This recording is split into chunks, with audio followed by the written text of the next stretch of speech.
प्रश्न। ध्यान और साक्षित्व में क्या संबंध है? उनसे चित्त वृत्तियां और अहंकार किस प्रकार विसर्जित होता है?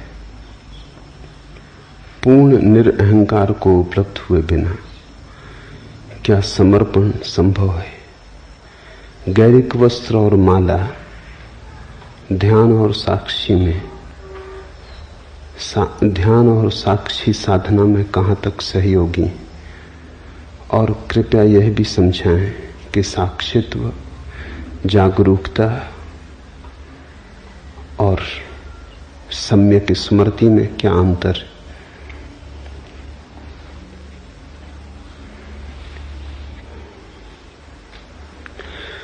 मनुष्य के जीवन को हम 4 हिस्सों में बांट सकते हैं। सबसे पहली परिधि तो कर्म की है। करने का जगत है। सबसे बाहर थोड़े भीतर चलें तो फिर विचार का जगत है, और थोड़े भीतर चलें तो फिर भाव का जगत है, भक्ति का, प्रेम का। और थोड़े भीतर चलें, केंद्र पर पहुंचे तो साक्षी का।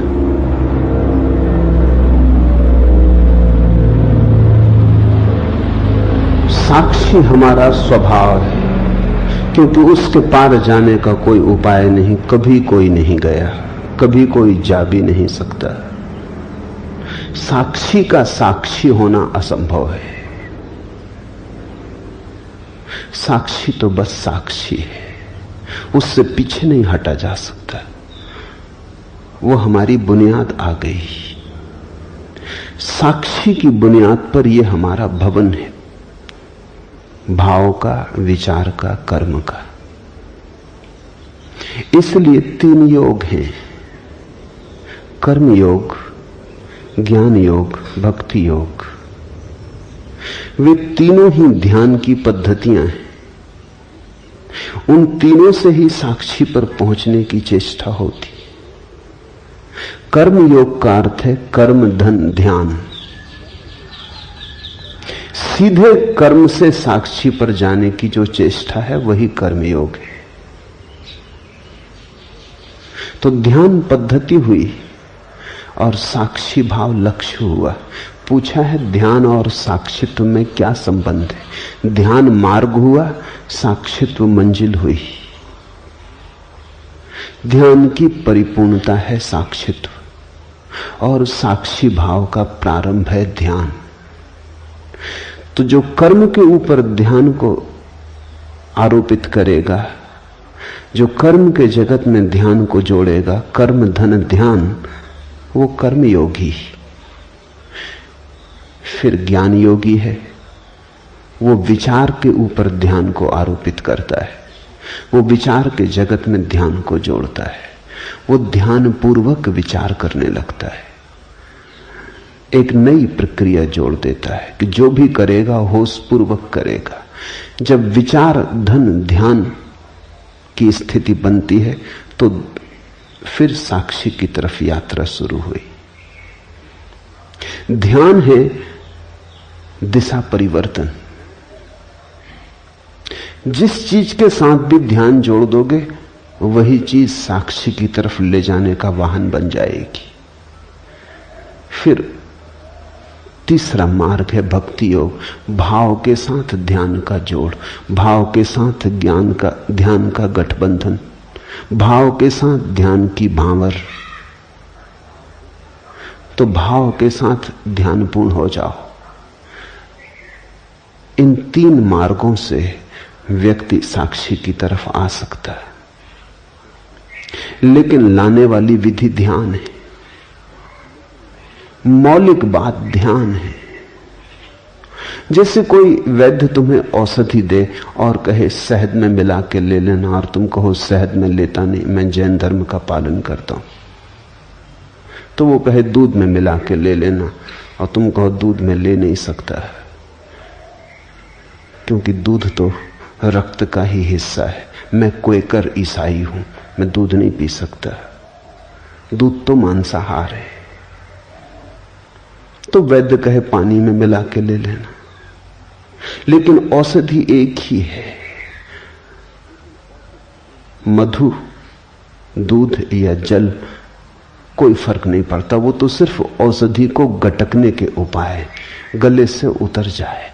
औषधि अकेली ना उतरेगी। ध्यान औषधि है। 3 तरह के लोग हैं जगत में। कुछ लोग हैं जो बिना कर्म के जी नहीं सकते, उनके सारे जीवन का प्रवाह कर्मठता का है। खाली बैठाओ, बैठ ना सकेंगे, कुछ ना कुछ करेंगे। ऊर्जा है, बहती हुई ऊर्जा है, कुछ हर्ज नहीं। तो सदगुरु कहते हैं कि फिर तुम कर्म के साथ ही ध्यान की औषधि को गटक लो। चलो यही सही, तुमसे कर्म छोड़ते नहीं बनता, ध्यान तो जोड़ सकते हो कर्म में। तुम कहते हो कर्म छोड़ के तो मैं क्षण भर नहीं बैठ सकता, बैठ में सकते ही नहीं, बैठना मेरे बस में नहीं, मेरा स्वभाव नहीं। मनोवैज्ञानिक जिनको एक्सट्रोवर्ट कहते हैं, बहिर्मुखी, सदा संलग्न है, कुछ ना कुछ काम चाहिए। जब तक थक के गिर ना जाएं, सो ना जाएं, तब तक कर्म को छोड़ना उन्हें संभव नहीं, कर्म उन्हें स्वाभाविक है। तो सदगुरु कहते हैं ठीक, कर्म पर ही सवारी कर लो, इसी का घोड़ा बना लो, इसी में मिला लो औषधि को और गटक जाओ। असली सवाल औषधि का है। तुम ध्यानपूर्वक कर्म करने लगो, जो भी करो मूर्छा में मत करो, होश पूर्वक करो। करते समय जागे रहो।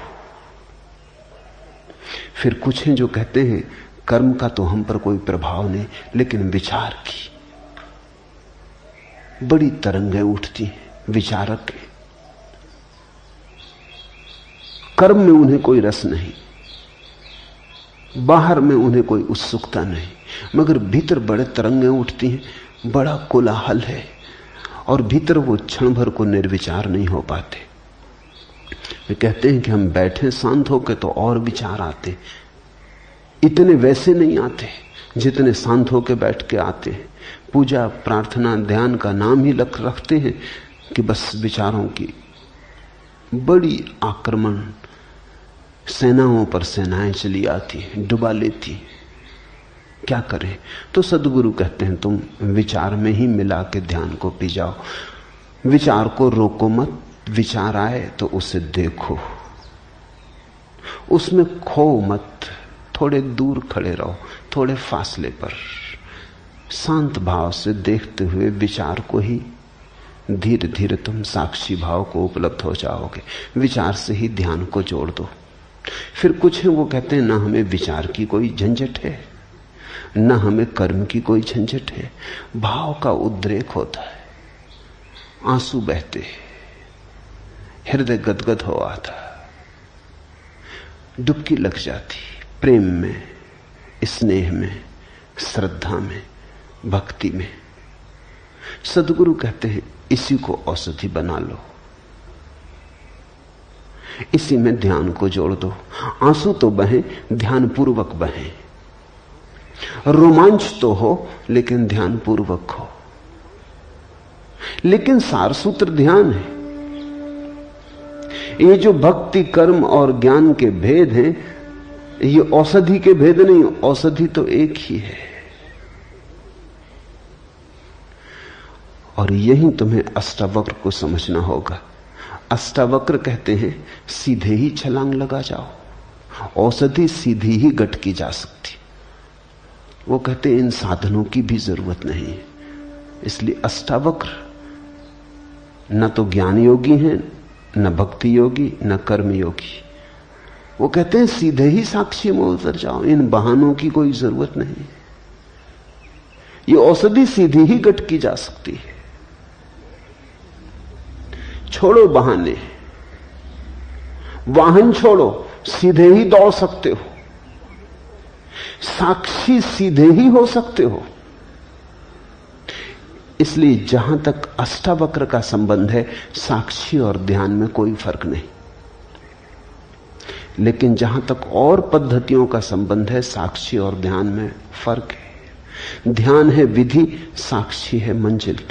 अष्टावक्र के लिए तो मार्ग और मंजिल एक है, इसलिए तो वो कहते हैं अभी हो जाओ आनंदित। जिसकी मंजिल और मार्ग अलग है वो कभी नहीं कह सकता अभी हो जाओ। वो कहेगा चलो, लंबी यात्रा है, चढ़ो, तब पहुंचोगे पहाड़ पर। अष्टावक्र कहते हैं आंख खोलो, पहाड़ पर बैठे हो, कहां जाना, कैसा जाना। इसलिए अष्टावक्र के सूत्र तो अति क्रांतिकारी है।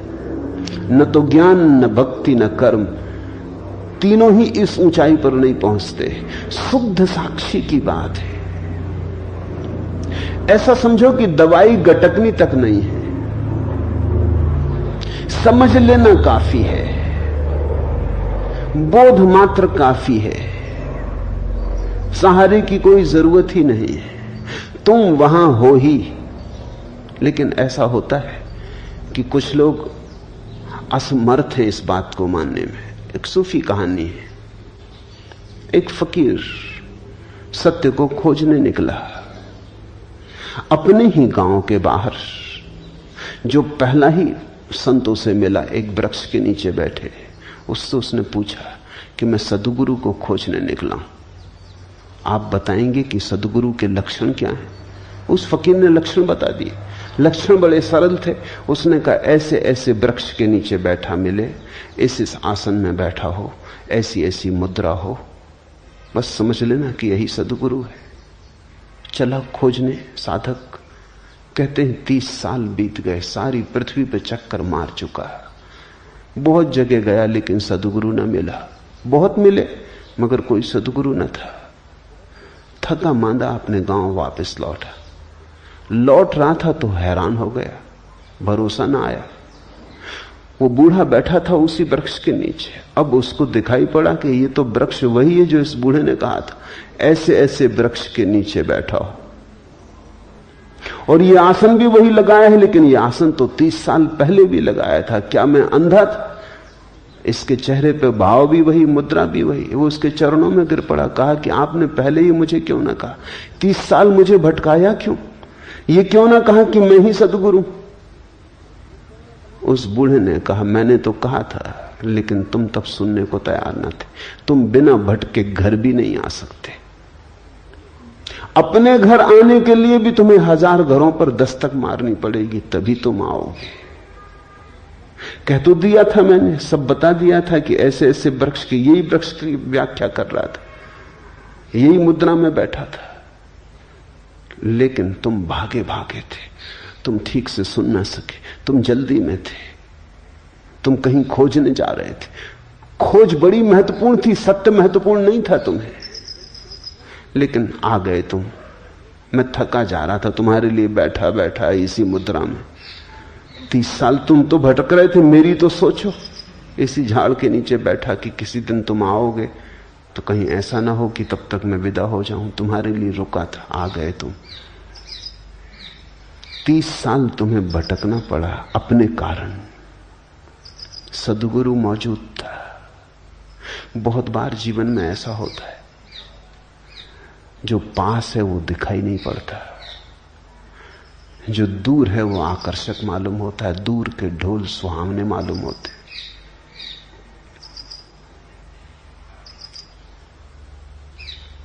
दूर खींचते हैं सपने हमें।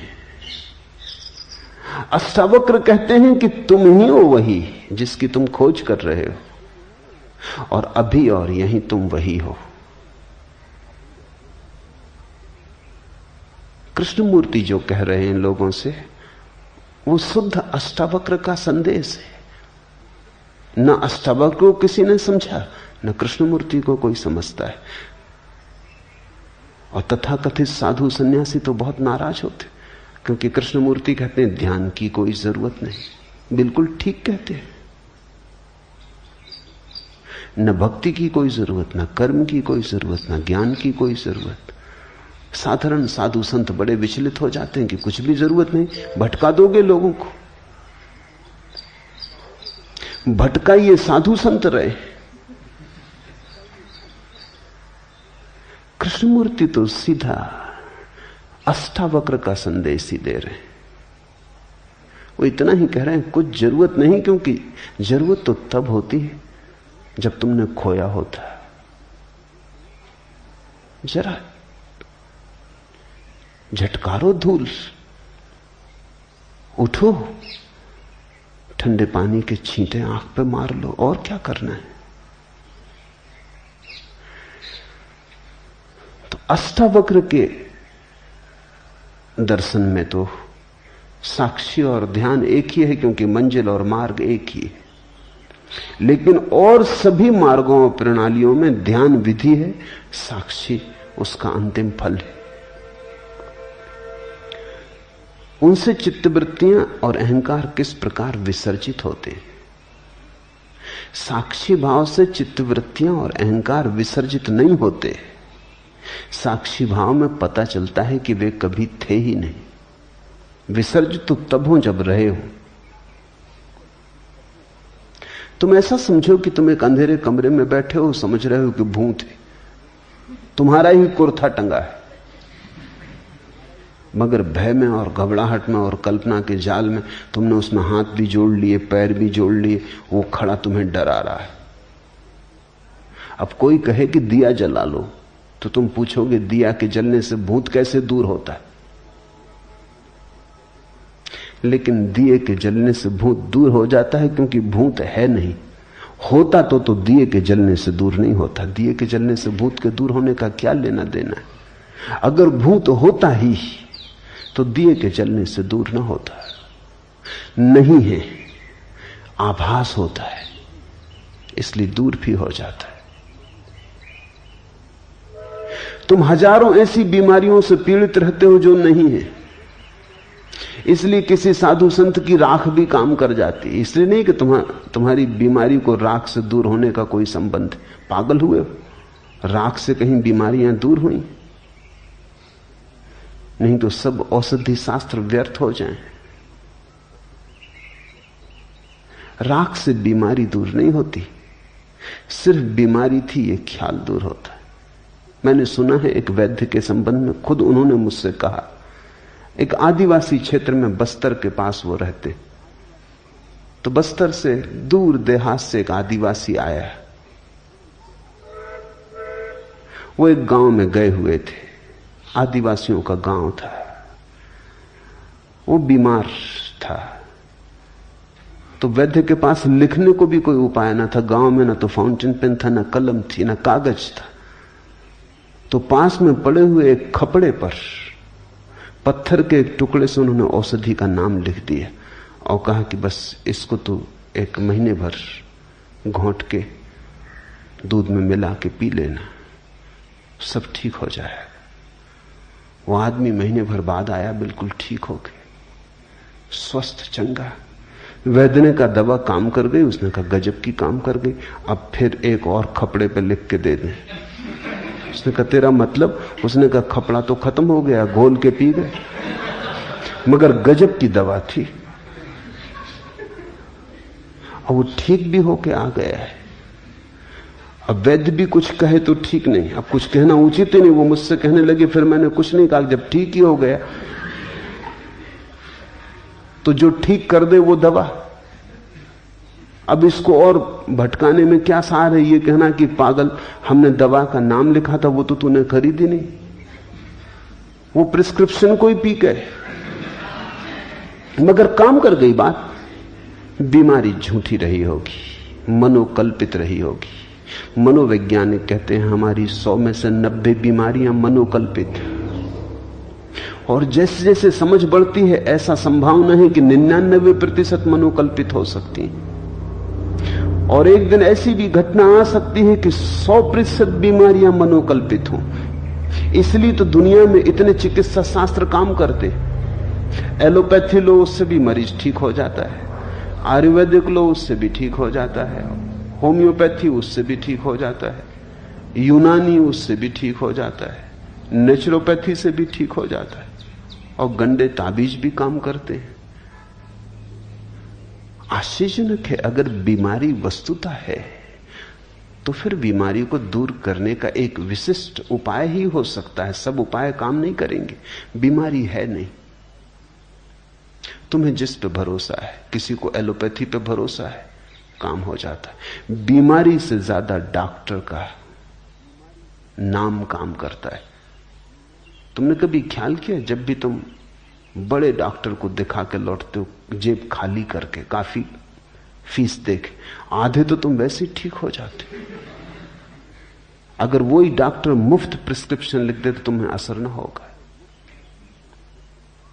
डॉक्टर की दवा कम काम करती है, चुकाई गई फीस ज्यादा काम करती। एक दफा ख्याल आ जाए कि डॉक्टर बहुत बड़ा, सबसे बड़ा डॉक्टर, बस काफी है। तुम पूछते हो अहंकार और चित्तवृत्तियां साक्षी भाव में कैसे विसर्जित होती हैं? विसर्जित नहीं होती हैं, होती तो विसर्जित होती हैं। साक्षी भाव में पता चलता है कि अरे पागल, नाहक भटकता था, अपने ही कल्पना के मृग जाल बिछाए, मृग तृष्णाएं बनाई, सब कल्पना थी। विसर्जित नहीं होती, साक्षी में जाग के पता चलता है थी ही नहीं। पूर्ण निरअहंकार को उपलब्ध हुए बिना क्या समर्पण संभव है? यह महत्वपूर्ण प्रश्न है। पूछने वाला कह रहा है पूर्ण निरअहंकार को उपलब्ध हुए बिना क्या समर्पण संभव है? लेकिन पूछने वाले का मन शायद अनजाने में चालाकी कर गया। निरअहंकार में तो पूर्ण जोड़ा है, समर्पण में पूर्ण नहीं जोड़ा। पूर्ण निरअहंकार के बिना पूर्ण समर्पण संभव नहीं है। जितना अहंकार छोड़ोगे उतना ही समर्पण संभव है।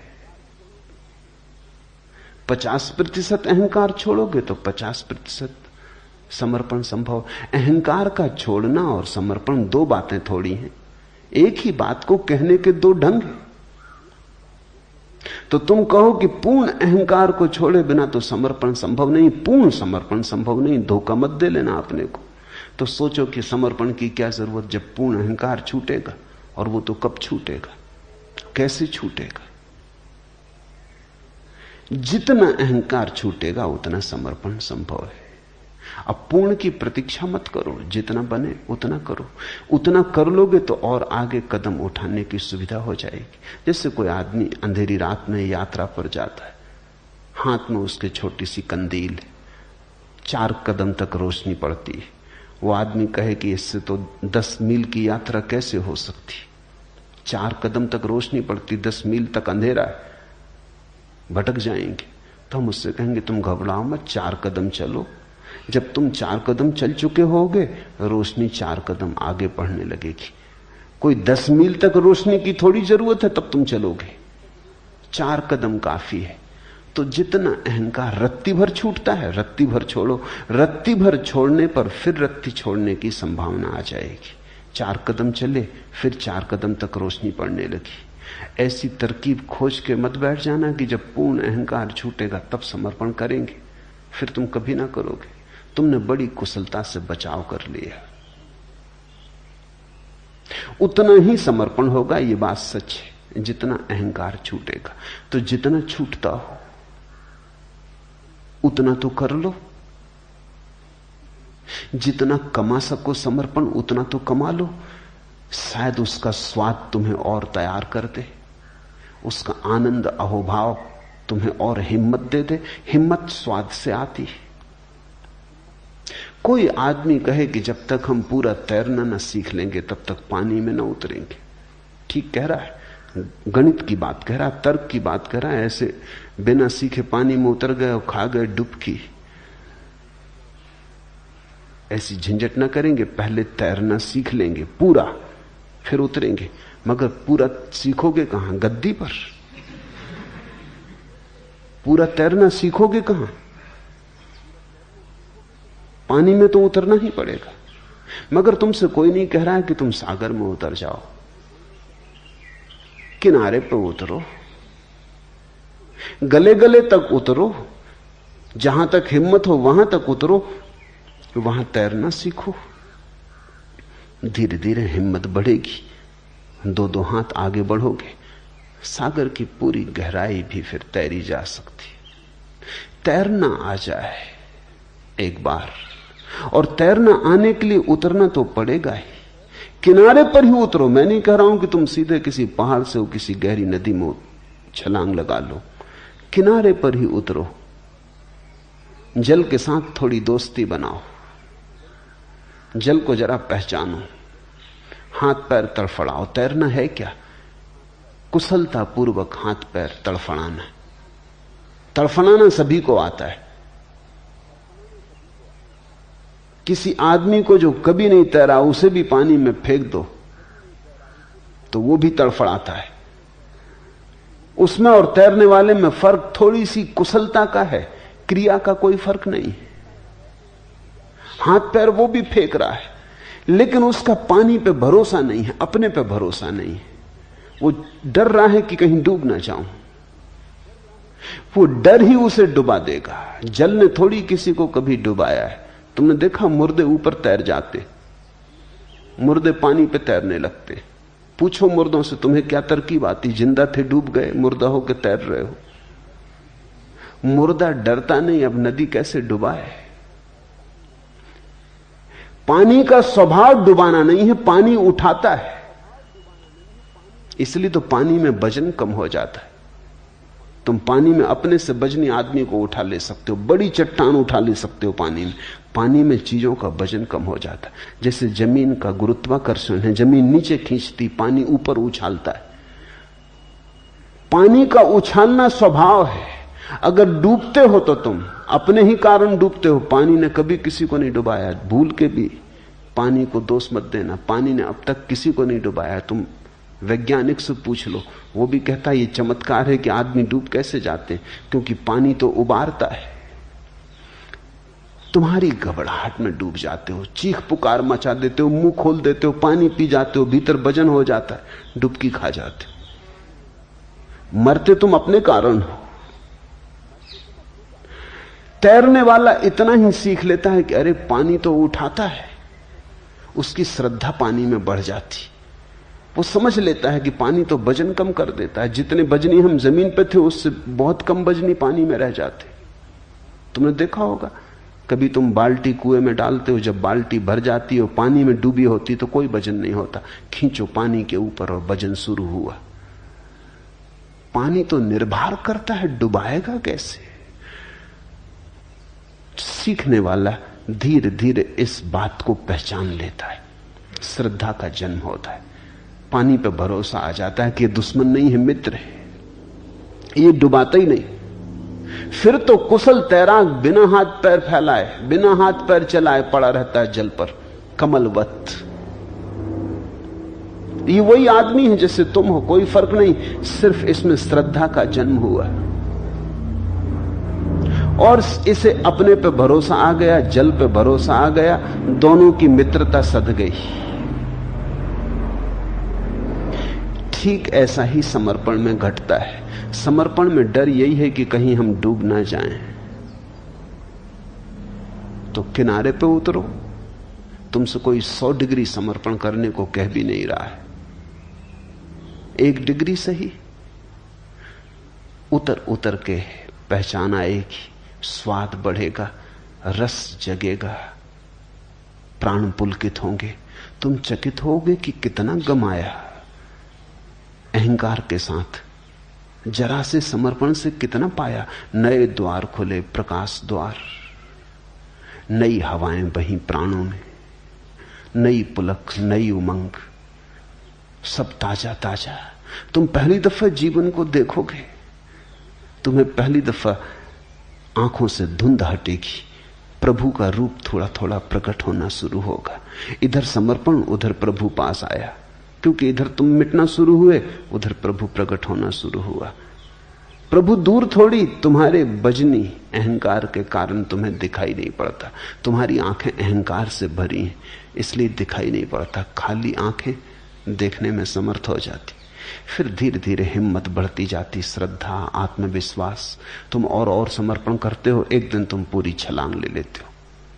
एक दिन तुम कहते हो अब बस बहुत हो गया। अपने को बचाने में ही अपने को गमाया अब तक। एक दिन समझ में आ जाती बात, अब डुबा देंगे और डुबा के बचा लेंगे। धन है वे जो डूबने को राजी, क्योंकि उनको फिर कोई डुबा नहीं सकता। अभागे हैं वे जो बच रहे हैं, क्योंकि वे डूबे ही हुए हैं। उनकी नाव आज नहीं कल टकरा के डूब जाएगी। फिर अहंकार और समर्पण की बात में एक बात और ख्याल कर लेनी जरूरी है। मन बड़ा चालाक है, वो तरकीबें खोजता है। मन कहता है तो पहला कौन, अहंकार का छोड़ना पहले कि समर्पण पहले? पहले समर्पण करें तो अहंकार छूटेगा कि अहंकार छोड़ें तो समर्पण होगा? तुम इस तरह की बातें, बाजार जाते हो अंडा खरीदने, तब तुम नहीं पूछते कि पहले कौन, अंडा की मुर्गी। अगर तुम ये पूछो तो तुम अंडा खरीद के कभी घर ना आ सकोगे। तुम बस खरीद के चले आते हो, पूछते नहीं कि पहले कौन। पहले पक्का तो कर ले कि अंडा पहले कि मुर्गी पहले। अंडा या मुर्गी, बहुत लोगों ने विवाद किए। अंडा मुर्गी का प्रश्न बड़ा प्राचीन है। पहले कौन आता है, बड़ा कठिन है उत्तर खोज पाना। क्योंकि जैसे ही तुम कहो अंडा पहले आता, कठिनाई शुरू हो जाती, क्योंकि अंडा आया होगा मुर्गी से, तो मुर्गी पहले आ गई। जैसे ही कहो मुर्गी आती पहले, वैसी मुश्किल फिर खड़ी हो जाती, क्योंकि मुर्गी आएगी कैसे बिना अंडे के? ये तो एक वर्तुलाकार चक्कर है। प्रश्न भूल भरा है। प्रश्न भूल भरा इसलिए है कि मुर्गा और अंडे दो नहीं है। मुर्गा और अंडा एक ही चीज की दो अवस्थाएं। आगे पीछे रखने में, दो कर लेने में तुम प्रश्न को उठा रहे हो। मुर्गी अंडे का एक रूप है, पूरा प्रकट रूप। अंडा मुर्गी का एक रूप है, अप्रकट रूप, जैसे बीज और वृक्ष। ऐसा ही निरअहंकार और समर्पण। कौन पहले, इस विवाद में पड़ के समय मत गंवाना। अगर मुर्गी ले आए तो अंडा भी ले आए, अगर अंडा ले आए तो मुर्गी भी ले आए। एक आ गया तो दूसरा आ ही गया। कहीं से भी शुरू करो। अगर अहंकार छोड़ सकते हो, अहंकार छोड़ने से शुरू करो। अगर अहंकार नहीं छोड़ सकते तो समर्पण करने से शुरू करो। समर्पण किया तो अहंकार छूटा, पूर्ण छूटा, ऐसा मैं कह नहीं रहा हूं। जितना समर्पण किया उतना छूटा। अगर समर्पण करना मुश्किल मालूम पड़ता है तो अहंकार छोड़ो। जितना छूटेगा अहंकार उतना समर्पण हो जाएगा। दुनिया में दो तरह के धर्म हैं, एक है निरअहंकारिता के धर्म और एक है समर्पण के धर्म।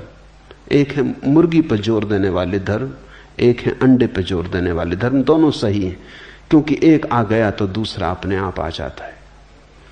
जैसे महावीर का धर्म है जैन धर्म, बुद्ध का धर्म है बौद्ध धर्म, उनमें समर्पण के लिए कोई जगह नहीं। सिर्फ अहंकार छोड़ो।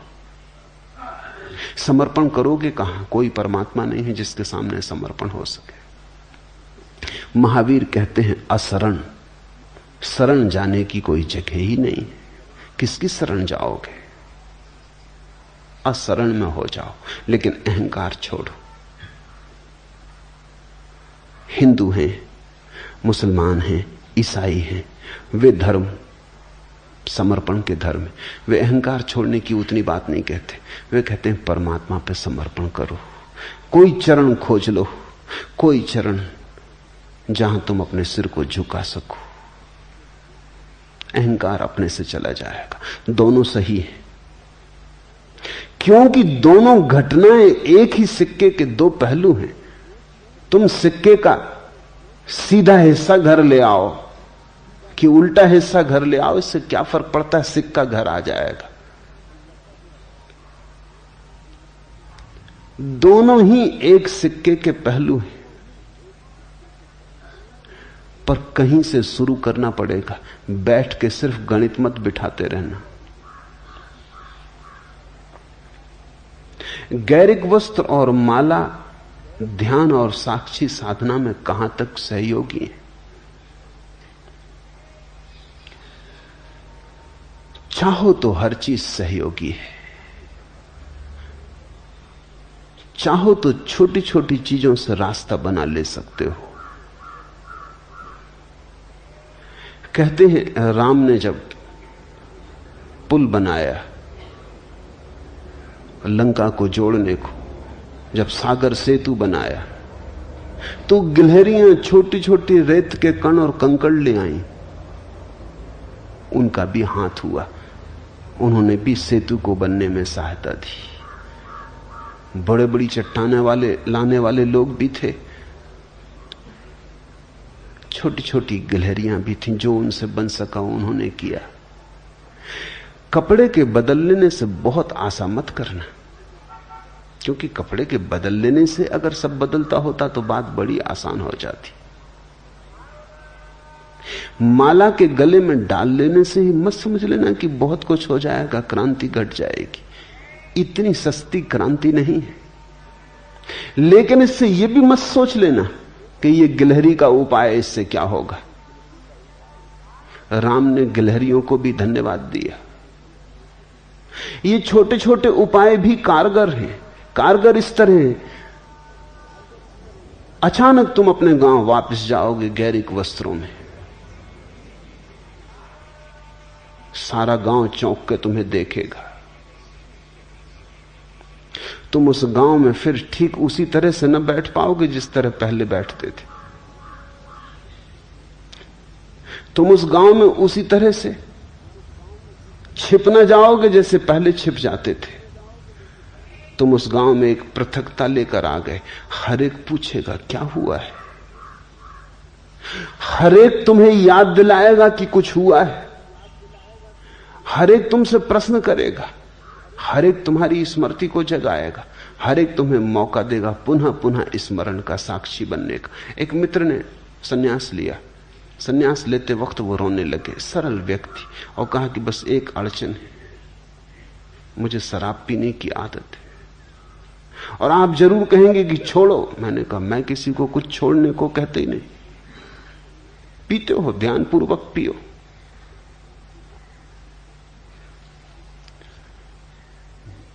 उन्होंने कहा क्या मतलब, सन्यासी होके भी मैं शराब पीऊं?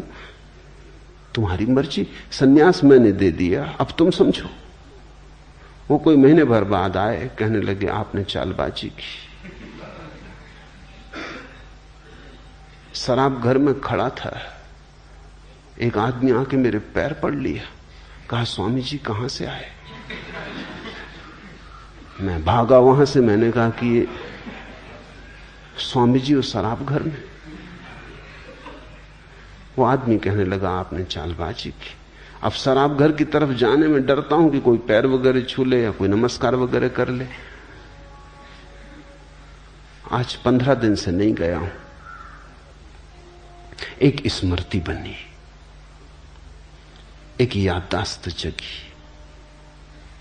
तुम इन गैरिक वस्त्रों में उसी भांति क्रोध न कर पाओगे जैसा कल तक करते रहे थे। कोई चीज चोट करेगी, कोई चीज कहेगी अब तो छोड़ो। अब ये गैरिक वस्त्रों में बड़ा बेहुदा लगता है। मैं तुम्हारे लिए गैरिक वस्त्र देकर सिर्फ थोड़ी अड़चन पैदा कर रहा हूं और कुछ भी नहीं। तुम अगर चोर हो तो उसी आसानी से चोर न रह सकोगे। तुम अगर धन के पागल दीवाने हो, लोभी हो, तो तुम्हारे लोभ में वही बल न रह जाएगा। तुम अगर राजनीति में दौड़ रहे हो, पद की प्रतिष्ठा में लगे थे, अचानक तुम पाओगे कुछ सार नहीं। ये छोटे से वस्त्र बड़े प्रतीकात्मक हो जाएंगे। अपने आप में इनका मूल्य नहीं है, लेकिन इनके साथ जुड़ जाने में तुम धीरे धीरे पाओगे बात तो बड़ी छोटी थी, बीज तो बड़ा छोटा था, धीरे धीरे बड़ा हो गया। धीरे धीरे उसने सब बदल डाला। तुम्हारे कृत्य बदलेंगे, तुम्हारी आदतें बदलेंगी, तुम्हारे उठने बैठने का ढंग बदलेगा, तुम्हारे जीवन में एक नया प्रसाद। लोगों की अपेक्षाएं तुम्हारे प्रति बदलेंगी, लोगों की आंखें तुम्हारे प्रति बदलेंगी। नाम का परिवर्तन, पुराने नाम से संबद्ध विच्छेद हो जाएगा। वस्त्र का परिवर्तन, पुरानी तुम्हारी रूपरेखा से मुक्ति हो जाएगी। ये गले में तुम्हारी माला तुम्हें मेरी याद दिलाती रहेगी। ये मेरे और तुम्हारे बीच एक सेतु बन जाएगी। तुम मुझे भूल ना पाओगे इतनी आसानी से, और लोग तुम्हें पृथक करने लगेंगे, और उनका पृथक करना तुम्हारे लिए साक्षी होने में बड़ा सहयोगी हो जाएगा। लेकिन मैं ये नहीं कह रहा हूं कि इतना कर लेने से सब हो जाएगा, कि बस पहन लिए वस्त्र और माला डाल ली, समझा कि खत्म, यात्रा पूरी। तुम पे निर्भर है। ये संकेत जैसे हैं, जैसे मील के किनारे पत्थर लगा होता, लिखा रहता है कि 12 मील, 50 मील, 100 मील दिल्ली। उस पत्थर पे कुछ बड़ा मतलब नहीं है। पत्थर हो या ना हो, दिल्ली 100 मील है तो 100 मील है। लेकिन पत्थर पर लिखी हुई लकीर, तीर का चिन्ह राही को हल्का करता। वो कहता चलो 100 मील ही बचा, 25 मील बचा, 50 मील बचा। स्विट्जरलैंड में मील के पत्थर की जगह मिनटों के पत्थर। अगर गाड़ी तुम्हारी रुक जाए कहीं किसी पहाड़ी जगह पर, तो तुम चकित होकर देखोगे कि बाहर खंबे पर पिछली स्टेशन कितनी दूर, 30 मिनट दूर, अगली स्टेशन कितनी दूर, 15 मिनट दूर। बड़ा महत्वपूर्ण प्रतीक है। तो अगर स्विस लोग अच्छी घड़ियां बनाने में कुशल हैं तो कुछ आश्चर्य नहीं। समय का उनका बोध बड़ा प्रगाढ़ है। मील नहीं लिखते, समय लिखते। 15 मिनट दूर।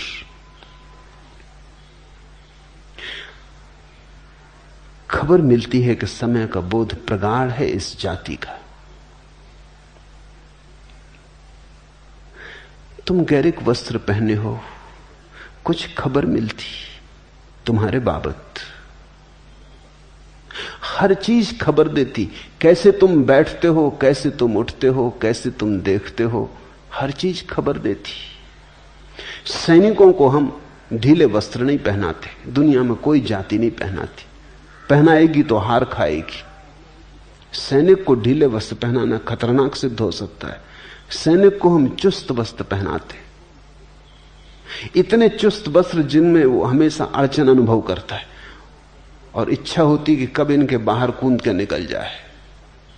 चुस्त वस्त्र झगड़ेलू आदत पैदा करते। चुस्त वस्त्र में बैठा आदमी लड़ने को तत्पर रहता है। ढीले वस्त्र का आदमी थोड़ा विश्राम में होता है।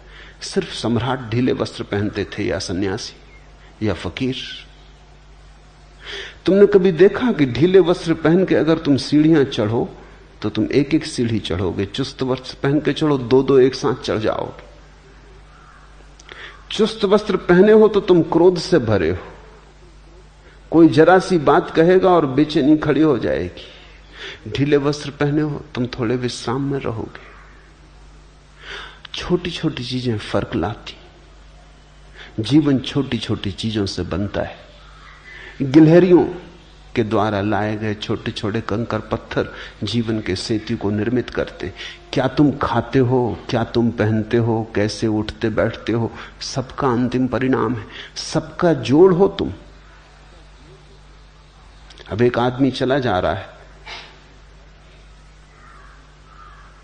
चमकीले भड़कीले रंगीले वस्त्र पहने, तो कुछ खबर देता है। एक स्त्री चली जा रही है, बेहुदे अश्लील शरीर को उभारने वाले वस्त्र पहने, कुछ खबर देती। एक आदमी ने सीधे सादे वस्त्र पहने, ढीले विश्राम से भरे, कुछ खबर मिलती उस आदमी के संबंध। मनोवैज्ञानिक कहते हैं अगर तुम एक आदमी को आधा घंटा तक चुपचाप देखते रहो, कैसे वस्त्र पहने, कैसा उठता, कैसा बैठता, कैसा देखता, तो तुम उस आदमी के संबंध में इतनी बातें जान लोगे कि तुम भरोसा ना कर सकोगे। हमारी हर गतिविधि, हर भाव भंगिमा हमारी है। भाव भंगिमा के बदलने से हम बदलते हैं, हमारे बदलने से भाव भंगिमा बदलती। तो ये तो केवल प्रतीक है, ये तुम्हें साथ देंगे, ये तुम्हारे लिए इशारे बने रहेंगे, ये तुम्हें जागरूक रखने के लिए थोड़ा सा सहारा है।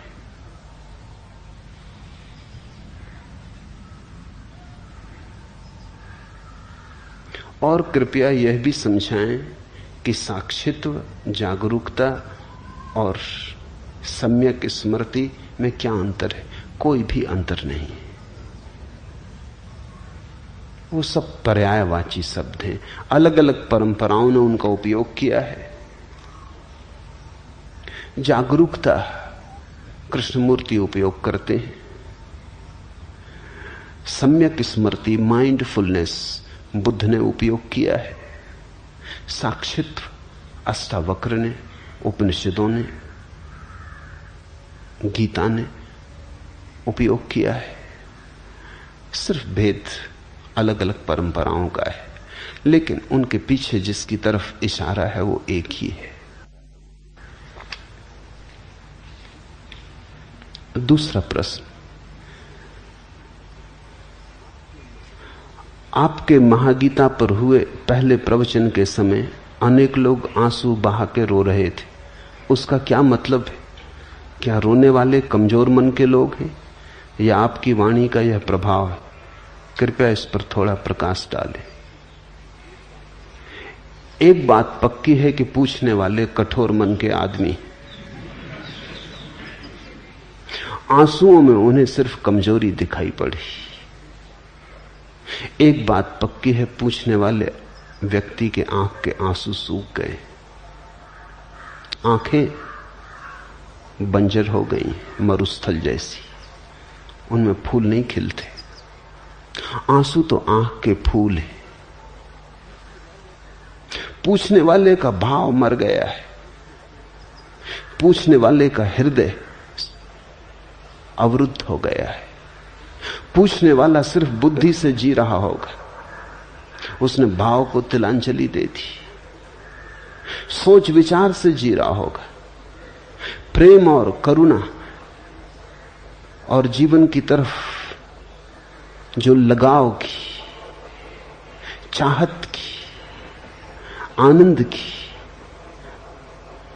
संभावना है, उसे इंकार कर दिया होगा। कोई रसधार नहीं बहती होगी, सूखा साखा मरुस्थल जैसा मन हो गया होगा। इसलिए पहली बात यह ख्याल में आई कि जो लोग रोते हैं कमजोर मन के होंगे। किसने कहा तुम्हें कि रोना कमजोरी का लक्षण? मीरा खूब रोई, चैतन्य की आंखों से झरझर आंसू बहे। नहीं, कमजोरी के लक्षण नहीं, भाव के लक्षण, भाव की शक्ति के लक्षण। और ध्यान रखना, भाव विचार से गहरी बात है। मैंने कहा पहले कर्म की रेखा, फिर विचार की रेखा, फिर भाव की रेखा, फिर साक्षी का केंद्र। भाव साक्षी के निकटतम है, भक्ति भगवान के निकटतम है, कर्म बहुत दूर है, वहां से यात्रा बड़ी लंबी है, विचार भी काफी दूर है, वहां से भी यात्रा काफी लंबी है, भक्ति बिल्कुल पास है। ख्याल रखना, आंसू जरूरी रूप से दुख के कारण नहीं होते। हालांकि लोग एक ही तरह के आंसुओं से परिचित हैं जो दुख के होते। करुणा में भी आंसू बहते, आनंद में भी आंसू बहते, अहोभाव में भी आंसू बहते हैं, कृतज्ञता में भी आंसू बहते। आंसू तो सिर्फ प्रतीक हैं कि कोई ऐसी घटना भीतर घट रही है जिसको संभालना मुश्किल है। दुख या सुख, कोई ऐसी घटना भीतर घट रही है जो इतनी ज्यादा है कि ऊपर से बहने लगी। फिर वो दुख हो, इतना ज्यादा दुख हो कि भीतर संभालना मुश्किल हो जाए तो आंसुओं से बहेगा। आंसू निकास है। या आनंद घना हो जाए तो आनंद भी आंसुओं से बहेगा। आंसू निकास है। आंसू जरूरी रूप से दुख या सुख से जुड़े नहीं है, अतिरेक से जुड़े हैं। जिस चीज का भी अतिरेक हो जाएगा आंसू उसी को लेकर बहने लगेंगे। तो जो रोए उनके भीतर कुछ अतिरेक हुआ होगा, उनके हृदय पे कोई चोट पड़ी होगी, उन्होंने कोई मर्मर सुना होगा अज्ञात का। दूर अज्ञात की किरण ने उनके हृदय को स्पर्श किया होगा।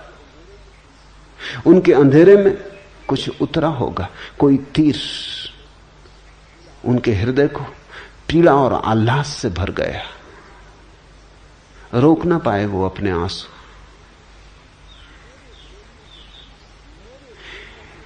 मेरे बोलने के प्रभाव से इसका कोई संबंध नहीं, क्योंकि तुम भी सुन रहे थे। अगर मेरे बोलने का ही प्रभाव होता तो तुम भी रोए होते, सभी रोए होते। नहीं, मेरे बोलने से ज्यादा सुनने वाले की हार्दिकता का संबंध है। जो रो सकते थे वो रोए, और रोना बड़ी शक्ति है। एक बहुत अनूठी दिशा को मनुष्य जाति ने खो दिया, विशेषकर मनुष्यों ने खो दिया, पुरुषों ने। स्त्रियों ने थोड़ा बचा रखा है। स्त्रियां धन्यभागी हैं। मनुष्य की आंख में पुरुष हो कि स्त्री एक सी ही आंसुओं की ग्रंथियां हैं। प्रकृति ने आंसुओं की ग्रंथियां बराबर बनाई हैं। इसलिए प्रकृति का तो निर्देश स्पष्ट है कि दोनों की आंखें रोने के लिए बनी, लेकिन पुरुष के अहंकार ने धीरे धीरे अपने को नियंत्रण में कर लिया है। धीरे धीरे पुरुष सोचने लगा है कि रोना स्त्रैण है, सिर्फ स्त्रियां रोती। इस कारण पुरुष ने बहुत कुछ खोया है, भक्ति खोई, भाव खोया। इस कारण पुरुष ने आनंद खोया, अहोभाव खोया। इस कारण पुरुष ने दुख की भी महिमा खोई, क्योंकि दुख भी निखारता है, साफ करता है। इस कारण पुरुष के जीवन में एक बड़ी दुर्घटना घटी। तुम चकित होगे, दुनिया में स्त्रियों की बजाय दुगने पुरुष पागल होते।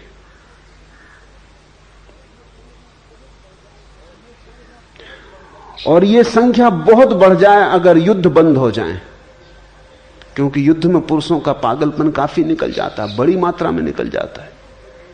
अगर युद्ध बिल्कुल बंद हो जाए 100 साल के लिए, तो डर है कि पुरुषों में से 90% पुरुष पागल हो जाएंगे।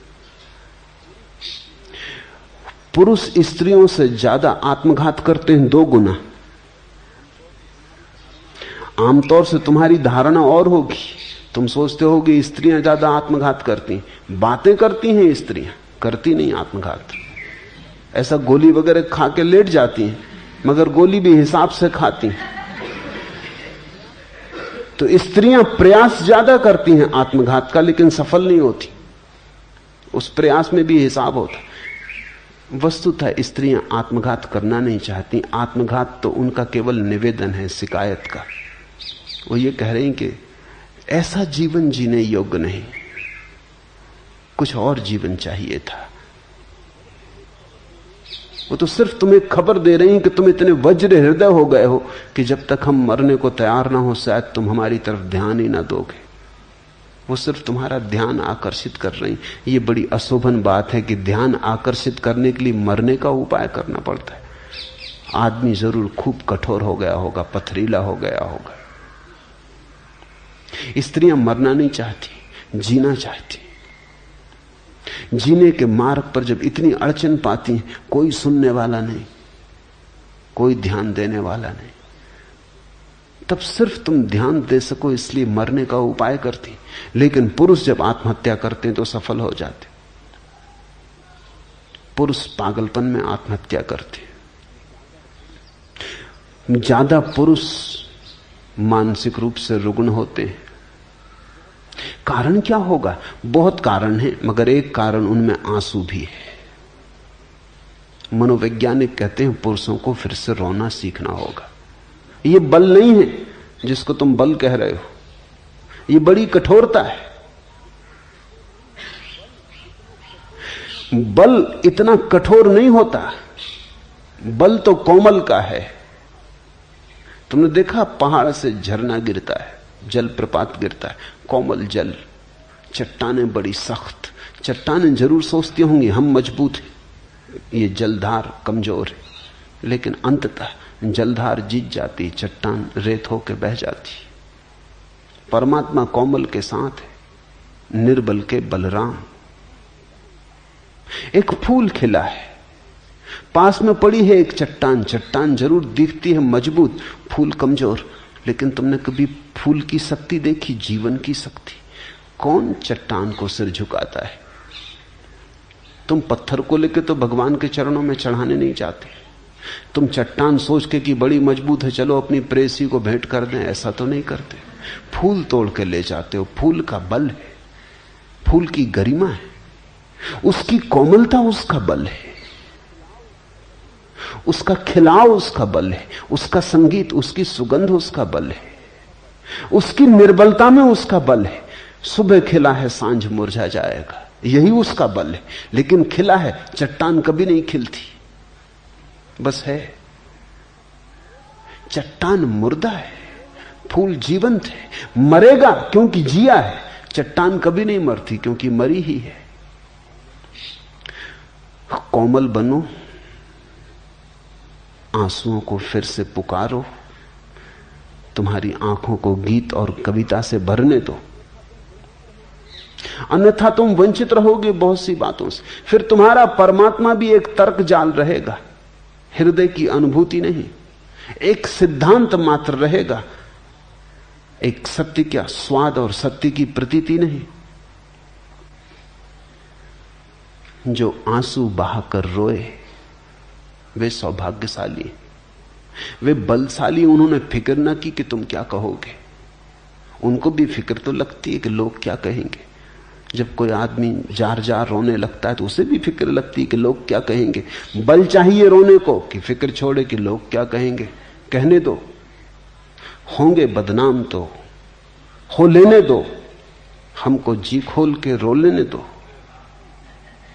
जब कोई आदमी रोता है, छोटे बच्चे की तरह बिसूरता है, तो थोड़ा सोचो उसका बल। तुम सबकी फिक्र नहीं की उसने ये फिक्र नहीं की कि लोग क्या कहेंगे कि मैं यूनिवर्सिटी में प्रोफेसर हूं और रो रहा हूं। कोई विद्यार्थी देख ले कि मैं इतना बड़ा दुकानदार और रो रहा हूं, कोई ग्राहक देख ले कि मैं इतना बलशाली पति और रो रहा हूं और पत्नी पास बैठी है, घर जाके झंझट खड़ी होगी। कि मैं बाप हूं और रो रहा हूं और बेटा देख ले, छोटे बच्चे देख ले। संभाल लो अपने को। अहंकार संभाले रखता है, ये निरअहंकार रोया। अहंकार अपने को सदा नियंत्रण में रखता है, निरअहंकार बहता है, उसमें बहाव है। जे सुलगे ते बुझी गए, बुझे ते सुलगे नाई, रहीमन दाहे प्रेम के, बुझ बुझ के सुलगाई। अंगारे जलते हैं, जे सुलगे ते बुझी गए, लेकिन एक घड़ी आती बुझ जाते, फिर तुम दोबारा उन्हें नहीं जला सकते। राख को किसी ने कभी दोबारा अंगारा बनाने में सफलता पाई? जे सुलगे ते बुझी गए, बुझे ते सुलगे नाही, फिर एक दफा बुझ के वो कभी नहीं सुलगते। रहीमन दाहे प्रेम के, लेकिन जिनके हृदय में प्रेम का तीर लगा उनका क्या कहना। रहीम, रहीमन दाहे प्रेम के, बुझ बुझ के सुलगाएं। बार बार जलते, बार बार बुझते, फिर सुलग जाते। प्रेम की अग्नि शाश्वत है, सनातन है। जिन्होंने मुझे प्रेम से सुना वो रो पाएंगे, जिन्होंने मुझे सिर्फ बुद्धि से सुना वो कुछ निष्कर्ष ज्ञान लेके जाएंगे, वो राख लेके जाएंगे, प्रेम का अंगारा नहीं। वो ऐसी राख लेके जाएंगे जो फिर कभी नहीं सुलगेगी, याद रखना। वो बुझ गई, वो तो मैंने तुमसे जब कही तभी बुझ गई। अगर तुमने बुद्धि में ली तो राख, अगर तुमने हृदय में ली तो अंगारा। इसलिए प्रेम का अंगारा जिनके भीतर पैदा हो जाएगा वो तो फिर जलेगा, फिर बुझेगा, फिर जलेगा। वो तो तुम्हें खूब तड़फाएगा, वो तो तुम्हें निखारेगा, वो तो तुम्हारे जीवन में सारा रूपांतरण ले आएगा। दिल खोल के अगर तुम रो सके तो अंगारा हृदय में पहुंच गया इसकी खबर दी। अगर न रो सके तो बुद्धि तक पहुंचा।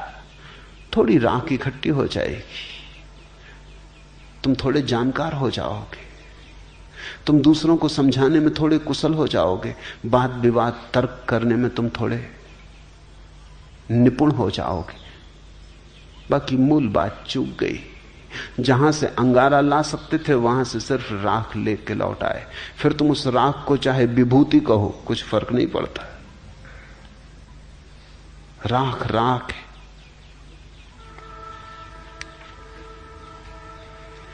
लगी आग उठे दर्द के राग दिल से, तेरे गम में आतस बयां हो गए हम। खिरत की बदौलत रहे रास्ते में, गुब्बारे पसे कारवां हो गए हम।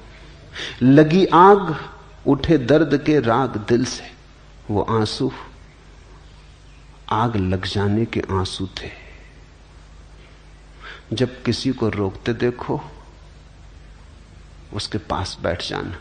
वो घड़ी सत्संग का है, वो घड़ी छोड़ने जैसी नहीं। तुम नहीं रो पा रहे तो कम से कम रोते हुए व्यक्ति के पास बैठ जाना, उसका हाथ हाथ में ले लेना, शायद बीमारी तुम्हें भी लग जाए। लगी आग उठे दर्द के राग दिल से, आग लग जाए। ये गैरिक वस्त्र आग के प्रतीक है, ये प्रेम की आग के प्रतीक है। तेरे गम में आतस बयां हो गए हम। और जब तुम्हारे भीतर हृदय में पीड़ा उठेगी, विरह का भाव उठेगा, तुम्हारी श्वास श्वास में जब अग्नि प्रकट होने लगेगी, आतस बयां। तेरे गम में आतस बयां हो गए हम। खिरत की बदौलत रहे रास्ते में, बुद्धि की बदौलत तो रास्ते में भटकते रहे। खिरत की बदौलत रहे रास्ते में, गुब्बारे पसे कारवां हो गए हम। और बुद्धि के कारण धीरे धीरे हमारी हालत ऐसी हो गई जैसे कारवां गुजरता है, उसके पीछे धूल उड़ती रहती। हम धूल हो गए। धूल के अतिरिक्त बुद्धि के हाथ में कभी कुछ लगा नहीं है। खिरत की बदौलत रहे रास्ते में, गुब्बारे पसे कारवां हो गए हम। जो दिल अपना रोशन हुआ कृष्ण मोहन, हदें मिट गई बेकरां हो गए हम। जो दिल अपना रोशन हुआ कृष्ण मोहन, अगर प्रेम में पड़ जाए चोट, हृदय पे लग जाए चोट, खिल जाए वहां आग का अंगारा। जो दिल अपना रोशन हुआ कृष्ण मोहन, हदें मिट गई बेकरां हो गए हम। उस घड़ी फिर सीमाएं टूट जाती, असीम हो जाते। आंसू असीम की तरफ तुम्हारा पहला कदम है। आंसू इस बात की खबर है कि तुम पिघले, तुम्हारी सख्त सीमाएं थोड़ी पिघली, तुम थोड़े नरम हुए, तुम थोड़े गर्म हुए, तुमने ठंडी बुद्धि थोड़ी छोड़ी, थोड़ी आग जली, थोड़ा ताप पैदा हुआ। ये आंसू ठंडे नहीं हैं, ये आंसू बड़े गर्म हैं। और ये आंसू तुम्हारे पिघलने की खबर लाते हैं। जैसे बर्फ पिघलती है, ऐसे जब तुम्हारी भीतर की अस्मिता पिघलने लगती तो आंसू बहते हैं। कतीले हवस थे तो आतस नफस थे, मोहब्बत हुई बेजुबां हो गए हम। जब बुद्धि से भरे थे, वासनाओं से भरे थे, विचारों से भरे थे तो लाख बातें की। जवान बड़ी तेज थी। कतीले हवस थे तो आतस नफस थे, मोहब्बत हुई बेजुबां हो गए हम। वे आंसू बेजुबान अवस्था की सूचनाएं। जब कुछ ऐसी घटना घटती है कि कहने का उपाय नहीं रह जाता तो न रो तो क्या करो। जब जवान कहने में असमर्थ हो जाए तो आंखें आंसुओं से कहती। जब बुद्धि कहने में असमर्थ हो जाए तो कोई नाच के कहता है। मीरा नाची, कुछ ऐसा हुआ कि कहने को शब्द न मिले। पद्म घुंघरू बांध मीरा नाची रे, रोई, जार जार रोई। कुछ ऐसा हो गया कि शब्दों में कहना संभव न रहा। शब्द बड़े संकीर्ण मालूम हुए।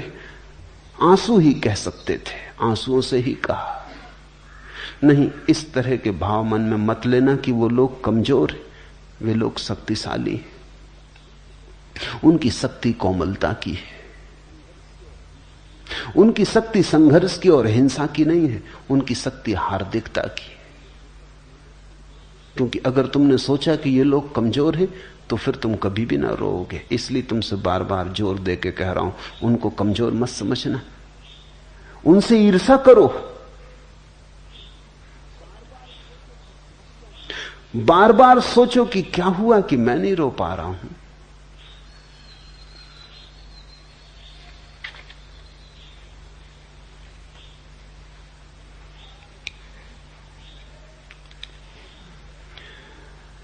भाव से भरा व्यक्ति स्वयं के केंद्र के सर्वाधिक निकट है। और जितना ही भाव से भरा व्यक्ति स्वयं के निकट होता है उतनी ही ज्यादा पीड़ा को अनुभव करता है। तुम जितने घर से ज्यादा दूर हो उतने ही घर को भूलने की सुगमता है। जैसे जैसे घर करीब आने लगता है वैसे वैसे घर की याद भी आने लगती। तुम परमात्मा को भूल के बैठे हो।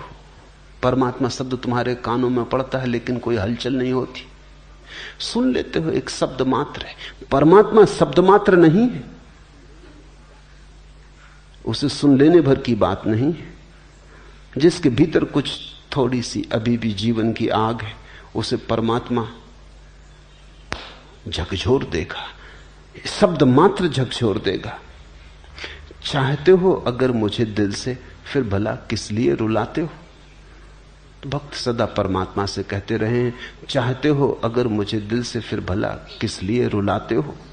रोशनी के घने अंधेरों में क्यों नजर से नजर चुराते हो। पास आए न पास आकर भी पास मुझको नहीं बुलाते हो। किस लिए आसपास रहते हो, किस लिए आसपास आते हो। तो अगर तुमने मुझे ठीक से सुना तो तुम्हें परमात्मा बहुत बार बहुत पास मालूम पड़ेगा। किस लिए आसपास रहते हो, किस लिए आसपास आते हो। पास आए न पास आकर भी पास मुझको नहीं बुलाते हो। चाहते हो अगर मुझे दिल से, फिर भला किस लिए रुलाते हो। रोशनी के घने अंधेरों में क्यों नजर से नजर चुराते हो। जो व्यक्ति भाव में उतर रहा है वो बिल्कुल इतने करीब है परमात्मा के कि परमात्मा की आंच उसे अनुभव होने लगती, नजर में नजर पड़ने लगती, सीमाएं एक दूसरे को ऊपर उतरने लगती, एक दूसरे की सीमा में अतिक्रमण होने लगता है। यहां जो कहा जा रहा है वो सिर्फ कहने को नहीं है, वो तुम्हें रूपांतरित करने को है।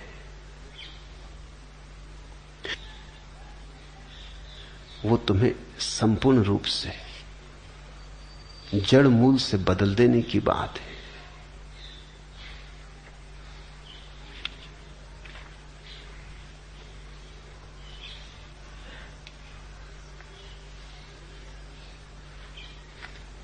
तीसरा प्रश्न, धर्म धन धारणा या धारणा धन धर्म से संस्कृति का निर्माण होता है और संस्कृति से समाज और उसकी परंपराएं बनती।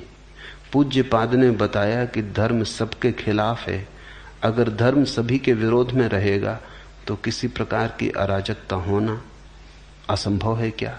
हमें समझाने की कृपा करें। धर्म से जो तुम अर्थ समझ रहे हो धारणा का, वैसा अर्थ नहीं है। धारणा कंसेप्ट धर्म नहीं है। धर्म शब्द बना है जिस धातु से, उसका अर्थ है जिसने सबको धारण किया है, जो सबका धारक है, जिसने सबको धारा है। धारणा नहीं, जिसने सबको धारण किया है। ये जो विराट, ये जो चांद पक्षी और मनुष्य और अनंत अनंत तक फैला हुआ अस्तित्व है, इसको जो धारे हुए है वही धर्म। धर्म का कोई संबंध धारणा से नहीं है। तुम्हारी धारणा हिंदू की है, किसी की मुसलमान की है, किसी की ईसाई की, इससे धर्म का कोई संबंध नहीं। ये धारणाएं, ये बुद्धि की धारणाएं। धर्म तो उस मौलिक सत्य का नाम है जिसने सब को संभाला है, जिसके बिना सब बिखर जाएगा, जो सबको जोड़े हुए है, जो सबकी समग्रता है, जो सबका सेतु है। वही, जैसे हम फूल की माला बनाते हैं, की माला रखी हो, फर्क क्या है? ढेर अराजक है, उसमें कोई एक फूल से दूसरे फूल से संबंध नहीं, सब फूल असंबंधित है। माला में एक धागा पिरोया, वो धागा दिखाई नहीं पड़ता, वो फूलों में छिपा है, लेकिन एक फूल दूसरे फूल से जुड़ गया। इस सारे अस्तित्व में जो धागे की तरह पिरोया हुआ, उसका नाम धर्म। जो हमें वृक्षों से जोड़े है, चांद तारों से जोड़े है, जो कंकड़ पत्थरों को सूरज से जोड़े है, जो सब कुछ जोड़े है, जो सबका जोड़ है, वही धर्म। धर्म से संस्कृति का निर्माण नहीं होता, तो संस्कार से बनती। धर्म तो तब पता चलता है जब हम सारे संस्कारों का त्याग कर देते हैं। सन्यास का अर्थ है संस्कार त्याग। हिंदू की संस्कृति अलग है, मुसलमान की संस्कृति अलग है, बौद्ध की संस्कृति अलग है, जैन की संस्कृति अलग है। दुनिया में हजारों संस्कृतियां हैं, क्योंकि हजारों ढंग के संस्कार हैं। कोई पूरब की तरफ बैठ के प्रार्थना करता है, कोई पश्चिम की तरफ मुंह करके प्रार्थना करता है, ये संस्कार है। कोई ऐसे कपड़े पहनता, कोई वैसे कपड़े पहनता है, कोई इस तरह। मैं नहीं चाहूंगा कि दुनिया में बस एक संस्कृति हो, बड़ी बेहूदी बेरौनक उबाने वाली होगी। दुनिया में हिंदुओं की संस्कृति होनी चाहिए, मुसलमानों की, ईसाइयों की, बौद्धों की, जैनों की, चीनियों की, रूसियों की, हजारों संस्कृतियां होनी चाहिए, क्योंकि वैविध्य जीवन को सुंदर बनाता है। बगीचे में बहुत तरह के फूल होने चाहिए। एक ही तरह के फूल बगीचे को उबाने ऊप से भर देंगे। संस्कृतियां तो अनेक होनी चाहिए, अनेक हैं, अनेक रहेंगी, लेकिन धर्म एक होना चाहिए, क्योंकि धर्म एक है और कोई उपाय नहीं। तो मैं हिंदू को संस्कृति कहता हूं, मुसलमान को संस्कृति कहता हूं, धर्म नहीं कहता। ठीक है, संस्कृतियां तो सुंदर हैं, बनाओ अलग ढंग की मस्जिद, अलग ढंग के मंदिर। मंदिर सुंदर हैं, मस्जिदें सुंदर हैं। मैं नहीं चाहूंगा कि दुनिया में सिर्फ मंदिर रह जाएं और मस्जिदें मिट जाएं, बड़ा सौंदर्य कम हो जाएगा। मैं नहीं चाहूंगा कि दुनिया में संस्कृति रह जाए, अरबी मिट जाए, बड़ा सौंदर्य कम हो जाएगा। मैं नहीं चाहूंगा दुनिया में सिर्फ कुरान रह जाए, वेद मिट जाए, गीता उपनिषद मिट जाए, दुनिया बड़ी गरीब हो जाएगी। कुरान सुंदर है, साहित्य की अनूठी कृति है, काव्य की बड़ी गहन, कुछ लेना ना नहीं। वेद प्रिय है, अनूठे उद्घोष है, पृथ्वी की आकांक्षाएं हैं आकाश को छू लेने की। उपनिषद अति मधुर है, उनसे ज्यादा मधुर वक्तव्य कभी भी नहीं दिए गए। वे नहीं खोने चाहिए, वे सब रहने चाहिए, पर संस्कृति की तरह। धर्म तो एक है, धर्म तो वो है जिसने हम सबको धारण किया, हिंदू को भी, मुसलमान को भी, ईसाई को भी। धर्म तो वो है जिसने पशुओं को, मनुष्यों को, पौधों को, सबको धारण किया। जो पौधों में हरे धार की तरह बह रहा है, जो मनुष्यों में रक्त की धार की तरह बह रहा है, जो तुम्हारे भीतर श्वास की तरह चल रहा है, जो तुम्हारे संस्कृति का पर्याय मत समझना। धर्म से संस्कृति का कोई लेना देना नहीं। इसलिए तो रूस की संस्कृति हो सकती, वहां कोई धर्म नहीं। चीन की संस्कृति है, वहां अब कोई धर्म नहीं। नास्तिक की संस्कृति हो सकती है, आस्तिक की हो सकती है। धर्म से संस्कृति का कोई लेना देना नहीं। धर्म तो तुम्हारे रहने सहने से कुछ वास्ता नहीं रखता। धर्म तो तुम्हारे होने से वास्ता रखता है। धर्म तो तुम्हारा शुद्ध स्वरूप है, स्वभाव है। संस्कृति तो तुम्हारे बाहर के आवरण, आचरण, व्यवहार, इन सब चीजों से संबंध रखती। कैसे उठना, कैसे बोलना, क्या कहना, कोई परंपरा नहीं बनती। धर्म परंपरा नहीं, धर्म तो सनातन शाश्वत सत्य है। परंपराएं तो आदमी बनाता है, धर्म तो है। परंपराएं आदमी से निर्मित है, आदमी के द्वारा बनाई गई। धर्म आदमी से पूर्व है, धर्म के द्वारा आदमी बनाया गया है। इस फर्क को ख्याल में ले लेना।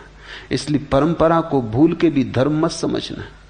और धार्मिक व्यक्ति कभी पारंपरिक नहीं होता, ट्रेडिशनल नहीं होता। इसलिए तो जीसस को सूली देनी पड़ी, मंसूर को मार डालना पड़ा, सुकरात को जहर देना पड़ा, क्योंकि धार्मिक व्यक्ति कभी भी परंपरागत नहीं होता। सनातन शाश्वत का कोई उद्घोष करता है तो परंपरा से बंधे लीक लकीर के फकीर बहुत घबरा जाते, उनको बहुत बेचैनी होने लगती। वो कहते हैं इससे तो अराजकता हो जाएगी। अराजकता अभी है। जिसको तुम कहते हो व्यवस्था, अराजकता, वो क्या खाक व्यवस्था है।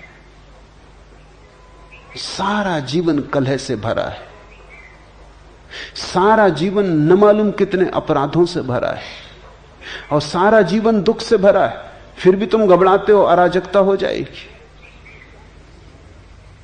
तुम्हारे जीवन में क्या है सिवाय नरक के? कौन सी बांसुरी बजती है तुम्हारे जीवन में? राख ही राख का ढेर है, फिर भी कहते हो अराजकता हो जाएगी। धार्मिक व्यक्ति विद्रोही तो होता है, अराजक नहीं। इसे समझना। धार्मिक व्यक्ति ही वस्तुतः राजक व्यक्ति होता है, क्योंकि उसने संबंध जोड़ लिया अनंत से, उसने जीवन के परम मूल से संबंध जोड़ लिया। अराजक तो कैसे होगा? हां, तुमसे संबंध तो टूट गया, तुम्हारी ढांचे व्यवस्था से वो थोड़ा बाहर हो गया। उसने परम से नाता जोड़ लिया, उसने उधार से नाता तोड़ दिया, उसने नगद से नाता जोड़ लिया, उसने बासे से नाता तोड़ दिया। कृति और सत्ता तो प्लास्टिक के फूलों जैसी है। धार्मिक व्यक्ति का जीवन वास्तविक फूलों जैसा है। प्लास्टिक के फूल फूल जैसे दिखाई पड़ते हैं, वस्तुतः फूल नहीं मालूम होते, बस दूर से दिखाई पड़ते। धोखा है। तुम अगर इसलिए सत्य बोलते हो क्योंकि तुम्हें संस्कार डाल दिया गया है सत्य बोलने का, तो तुम्हारा सत्य दो कौड़ी का है। तुम अगर इसलिए मांसाहार नहीं करते क्योंकि तुम जैन घर में पैदा हुए और संस्कार डाल दिया गया कि मांसाहार पाप है, इतना लंबा संस्कार डाला गया कि आज मांस को देख के तुम्हें मतली आने लगती, तो तुम ये मत सोचना कि तुम धार्मिक हो गए। ये केवल संस्कार है। ये व्यक्ति जो जैन घर में पैदा हुआ है और मांसाहार से घबराता है, इसे देख के मतली आती, देखने की तो बात, मांसाहार शब्द से इसे घबराहट होती। मांसाहार से मिलती जुलती कोई चीज देख ले तो इसको मतली आ जाती। टमाटर देख के ये घबराता है, ये सिर्फ संस्कार है। अगर ये व्यक्ति किसी मांसाहारी घर में पैदा हुआ होता तो बराबर मांसाहार करता, क्योंकि वहां मांसाहार का संस्कार होता। यहां मांसाहार भाव हो चैतन्य का जैसा महावीर के भीतर हुआ, वो संस्कार नहीं था, वो उनका अपना अनुभव था कि किसी को दुख देना अंततः अपने को ही दुख देना है, क्योंकि हम सब एक हैं, जुड़े हैं। ये ऐसे ही जैसे कोई अपने ही गाल पे चांटा मार ले। देर अबेर जो हमने दूसरे के साथ किया है वो हम पर ही लौट आएगा। महावीर को ये प्रतीति इतनी गहरी हो गई, ये बोध इतना साकार हो गया कि उन्होंने दूसरे को दुख देना बंद कर दिया। मांसाहार छूटा इसलिए नहीं कि बचपन से उन्हें सिखाया गया कि मांसाहार पाप है, मांसाहार छूटा उनके साक्षी भाव में, ये करने लगा। चारों तरफ मांसाहार देखता है, पहले घबराता है, पहले नाक भौं से कौड़ता है, फिर धीरे धीरे अभ्यस्त होता चला जाता है। फिर उसी टेबल पर दूसरों को मांसाहार करते करते धीरे धीरे इसकी नाक, इसके नासारंध्र मांस की गंध से राजी होने लगते। फिर दूसरी संस्कृति का प्रभाव, वहां हर एक व्यक्ति का कहना कि बिना मांसाहार के कमजोर हो जाओगे। देखो ओलंपिक में तुम्हारी क्या गति होती बिना मांसाहार के, एक स्वर्ण पदक भी नहीं ला पाते। स्वर्ण पदक तो दूर, तांबे का पदक भी नहीं मिलता है।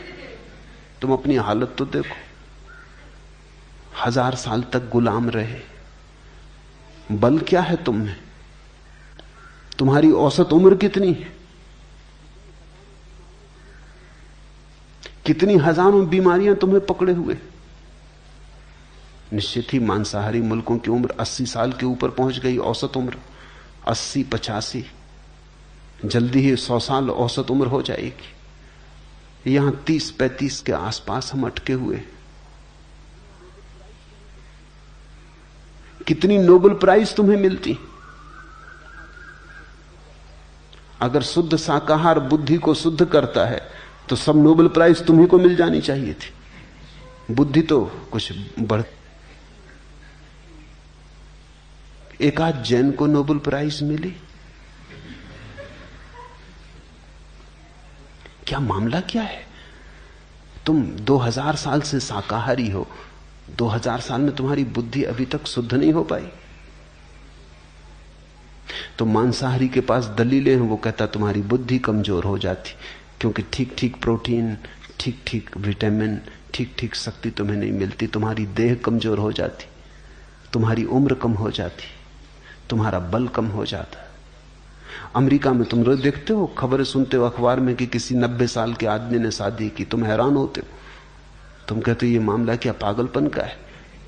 लेकिन 90 साल तो जैसे कोई जाके पश्चिम की संस्कृति में रहता, वहां ये सब दलीलें सुनता है और प्रमाण देखता है और उनकी विराट संस्कृति का वैभव देखता है, धीरे धीरे भूल जाता है। महावीर को अगर पश्चिम जाना पड़ता तो वो मांसाहार नहीं करते, वो फूल स्वाभाविक था। वो कहते ठीक 2-4-10 साल कम जिएंगे, इससे हर्ज क्या, ज्यादा जीने का फायदा क्या है? ज्यादा जी के तुम करोगे क्या? और थोड़े जानवरों को खा जाओगे, और क्या करोगे? महावीर से अगर किसी ने कहा होता तो वो कहते जरा लौट के तो देखो, अगर तुम 100 साल जिए और तुमने जितने जानवर, पशु, पक्षी खाए उनकी जरा तुम कतार रख के तो हड्डियों के ढेर तुमने लगा दिए अपने चारों तरफ। एक आदमी जिंदगी में जितना मांसाहार करता है, हजारों लाखों पशु पक्षियों का ढेर लग जाएगा। अगर जरा तुम सोचो कि इतने प्राण तुमने मिटाए, किस लिए? सिर्फ जीने के लिए, और जीना किस लिए? और पशुओं को मिटाने के लिए। अगर महावीर से कोई ये कहेगा कि तुम निर्बल हो जाते, तो वो कहता बल का हम करेंगे क्या? किसी की हिंसा करनी, किसी को मारना है, कोई युद्ध लड़ना है। अगर महावीर को कोई कहता कि देखो तुम 1000 साल गुलाम रहे, तो महावीर कहते हैं 2 स्थितियां हैं, या तो मालिक बनो किसी के या गुलाम। महावीर कहेंगे मालिक बनने से गुलाम बन, चोर बनने से चोरी का शिकार बन जाना बेहतर। अगर महावीर को कोई कहता कि देखो तुम्हें नोबेल प्राइज नहीं मिलते, वो कहते नोबेल प्राइज का करेंगे क्या, ये खेल खिलौने हैं बच्चों को खेलने कूदने के लिए अच्छे, इनका करेंगे क्या। हम कुछ और ही पुरस्कार पाने चले, वो पुरस्कार सिर्फ परमात्मा से मिलता है और किसी से भी नहीं मिलता। वो पुरस्कार साक्षी के आनंद का है, वो सच्चिदानंद का है। नोबेल प्राइज तुम अपनी संभालो, तुम बच्चों को दो, खेलने दो, ये खिलौने हैं। इस संसार का कोई पुरस्कार उस पुरस्कार का मुकाबला नहीं करता जो भीतर के आनंद का है। भ्रष्ट होके आ जाता है, कारण वो भ्रष्ट था ही, भ्रष्ट होके आ गया ऐसा नहीं। कागजी फूल था, झूठी बात थी, संस्कार था। संस्कृति और धर्म में अंतर समझ लेना। धर्म तुम्हारा स्वानुभव है और संस्कृति दूसरों के द्वारा सिखाई गई बातें। लाख कोई कितने ही व्यवस्था से सिखा दे, दूसरे की सिखाई बात तुम्हें मुक्त नहीं करती, बंधन में डालती है। तो जब मैं कहता हूं धर्म बगावत है, विद्रोह है, तो मेरा अर्थ है बगावत परंपरा से, बगावत संस्कार से। बगावत आध्यात्मिक का अनुशासन दूसरे ढंग का है, वो भीतर से बाहर की तरफ आता है, वो किसी के द्वारा आरोपित नहीं है, वो स्वस्फूर्त है। वो ऐसा है जैसा झरना फूटता है भीतर की ऊर्जा से, वो ऐसा है जैसे नदी बहती है जल की ऊर्जा से। कोई धक्के नहीं दे रहा है। तुम ऐसे हो जैसे गले में किसी ने रस्सी बांधी और घसीटे जा रहे हो, पीछे से कोई कोड़े मार रहा है तो चलना पड़ रहा है। संस्कार से जीने वाला आदमी जबरदस्ती घसीटा जा रहा है, बेमन से घसीटा जा रहा है। धार्मिक व्यक्ति नाचता हुआ जाता है, वो मृत्यु की तरफ भी जाता है तो नाचता हुआ जाता। तुम जो गाते, वो कहते हम साधु संत सीधे साधे आदमी, बड़ा अन्याय हो रहा है दुनिया में, बेईमान मजा लूट रहे हैं, चोर बदमाश मजा लूट रहे हैं। मैं उनसे कहता हूं तुम्हें यह ख्याल ही उठता है कि वो मजा लूट रहे हैं, ये बात बताती कि तुम साधु भी नहीं, संत भी नहीं, सरल भी नहीं। तुम हो तो उन्हीं जैसे लोग, सिर्फ तुम्हारी हिम्मत कमजोर है। चाहते तो तुम भी उन्हीं जैसा मजा हो, लेकिन उस मजे के लिए जो कीमत चुकानी पड़ती है वो चुकाने में तुम डरते हो। तो तुम भी चोर, लेकिन चोरी करने के लिए हिम्मत चाहिए, वो हिम्मत तुम्हारी खो गई।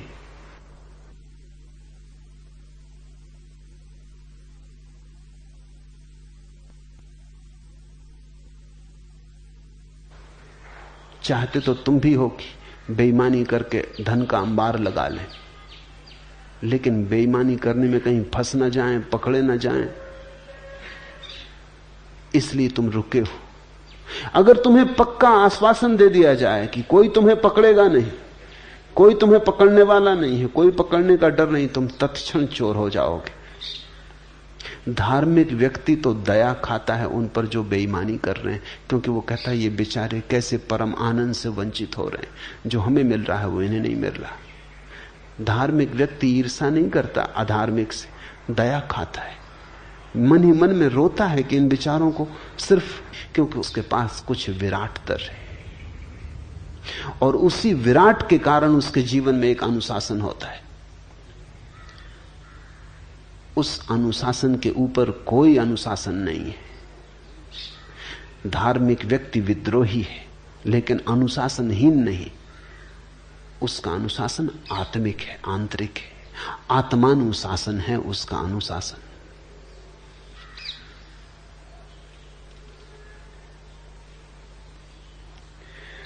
और जिसको तुम राजकता कहते हो, जिसको तुम व्यवस्था कहते हो, ये व्यवस्था ने दिया क्या है?